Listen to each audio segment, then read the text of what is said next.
Healthy people do not understand unhealthy people. Healthy minds do not understand broken minds. And it's such a deep concept because we're dealing today with broken people, and healthy people can't understand them. You just, Baruch Hashem, if you can't understand someone who wants to die. Baruch Hashem, if you don't understand someone who's suffering from depression, anxiety. And when those people who don't understand sick people look at them, they say all the wrong things. They say things that are offensive, and they can't figure out, what did I do? And it's because they really don't understand the mindset of a broken brain. And I'm so happy that there's people left in this world that aren't in pain. And I really should get out of here a little bit more often, because I'm starting to think like everybody's in pain. And I realized, wait, that's only the people that I know. It's only people that come to me, you know. You can go out, and I had my friend of mine, my tzaddik friend of mine, the Yosef Chaim Life of the Shiva of Satmar. He told me, he said, Avi, you have to come sometimes at night, 12 o'clock at night, to whatever shtibel, to whatever shul. There's 100 guys koching and learning. You have to see, there's still some people that are frum and learning and geschmack and alive and lebedik, and you can't just deal with the street kids all the time. And it's true. It's true. Right? The problem is there's a lot of people that they're suffering, and when Ani v'Rosh nifkashu, says in Mishlei, Shlomo Melech says, Oisei kulam Hashem, when the poor man meets the rich man, you know, the Eibishter made both of them. But the rich man doesn't understand the poor man's mentality, and also the rich man doesn't understand the breakdown of being poor for 5 years, 7 years, 9 years, and he'll look at the poor man doing something and say like, oh, that doesn't make any sense. Well, it didn't make sense to him either when he used to have money, and then go through the breakdown of losing all your money, and you'll end up doing strange things. People who have pain in their brain end up doing strange things. And when you try to get them to explain it, it's so hard for them, and it just angers and frustrates them. I'll give you an example. When you're having a geschmacka conversation with somebody who's normal, you could say, why did you, ... How come you, right? That's a normal thing to say. And the guy will explain to you why he did it, why he didn't do it, what's he all about.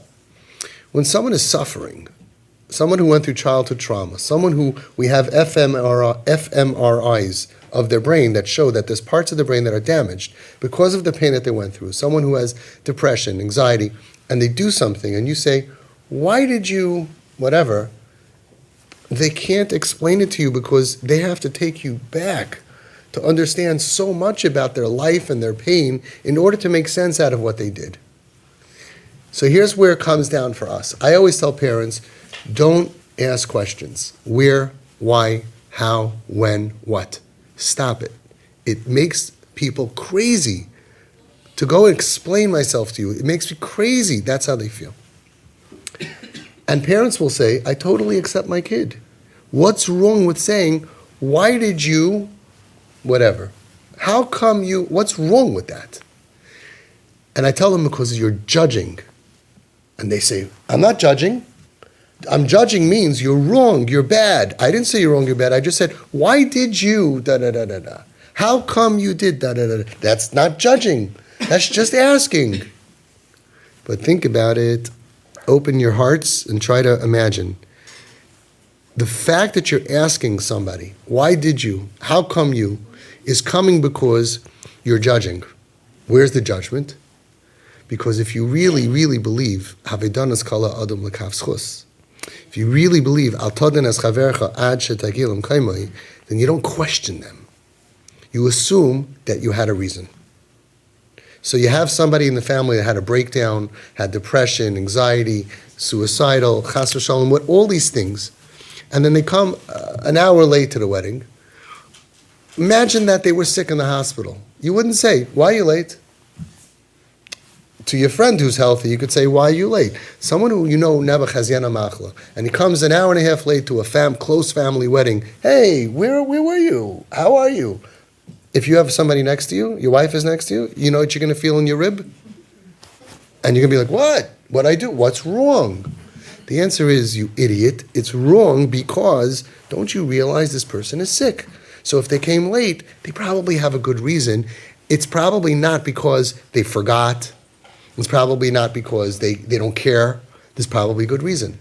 When you go over to someone in pain, right? You go to someone who's acting strange or different, and you ask them a question, it's the same jab into the rib.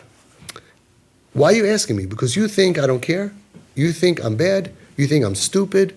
Right? Someone would go over to a girl who would come into a wedding, not sneistic, very not sneistic, and say, why do you come like that? You're challenging her. You're saying it in a question mark, so you're defending yourself that you're not challenging her, and you're really excited. I really want to know. I really want to understand. Even I would say the same answer that the girl would say, which is beep, beep, beep. Because you're so off. You can't go to somebody who's doing something different and just expect, and you know what you'll get? Either get out of my face or you'll get a superficial answer. Because the real answer has to be b'kai b'draish. Let me explain to you what happened to me and why I can't dress tznius and how I feel. Like a girl said that I can't wear tznius. What do you mean you can't wear? A healthy person does not understand a broken brain. A healthy person says, what do you mean you can't? What do you mean you can't? We have girls outside in the winter, freezing, and they won't cover themselves up. The Goyim are already covered up, but the frum kids who grew up frum, who are traumatized, can't cover themselves up. Why?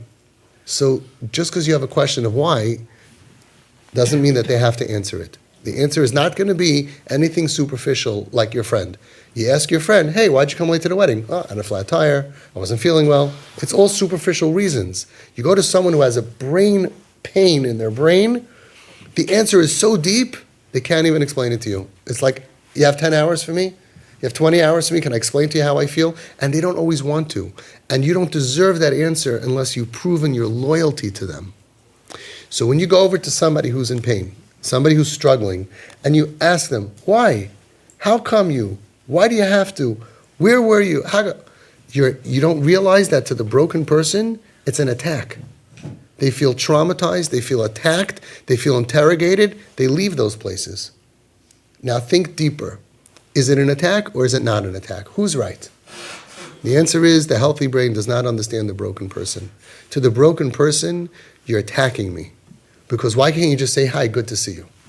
Why do you have to say, why do you dress like that? How come you came 2 hours late? Why didn't I see you by the wedding? And we would never do that for physical illness, and we have to learn to stop doing that for people who are suffering. Because it's not a superficial little answer. It's something very deep that's going on for a long time. You have to close your mind and open your heart and stop asking because you can't even handle the answer. You can't even handle if they gave you a syringe and put in for 1 minute the pain that they're going through. Right? You wouldn't be able to take it. So when you see somebody misbehaving, assume that they're in pain.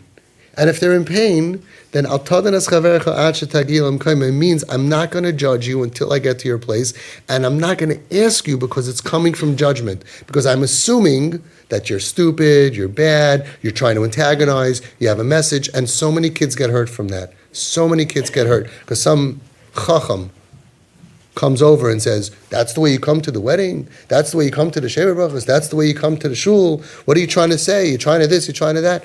And it's like all the kid needed to one day fix his ways is a hug. All they need is not judgment. So the chiddush is that when you ask questions, it's coming because internally you're judging the person. You don't understand them, and it's coming from you're assuming that they're bad or something like that. And you could say it with an innocent face, you could say with a beautiful innocent face, but deep down, it's judgment. So now let me go back to what I said before. When people say, I didn't do anything, I just asked a question, it's really judgment.